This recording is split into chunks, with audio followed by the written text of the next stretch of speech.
Okay, so here's a really quick fingerspelling tip that can help you out when you're trying to receptively or comprehend somebody else's fingerspelling. And so one of the tendencies that we have when we are trying to understand somebody that is fingerspelling to us is that we tend to try to focus on each individual letter and hold those in memory, and then we try to spell that out and try to make sense of what word it is.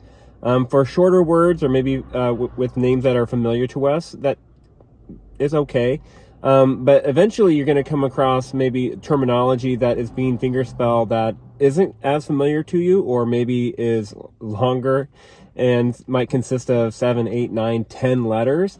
And really, we have the capacity to hold about 6 or 7 letters in our head without getting them mixed up. But once we kind of cross that threshold, then we start to lose that capacity to remember each individual letter and to make sense of that later. And so one thing that you can do is to start phonetically sounding out the word as they're fingerspelling it instead of individualizing each letter. And also what you can do too is you can start copying the letters of the person that is fingerspelling to you, and one that's going to give you an extra amount of input to be able to understand the fingerspelling. But also the person's going to see that you're mimicking their fingerspelling. And so whether consciously or subconsciously, they're going to slow down. That's going to make that process even easier too.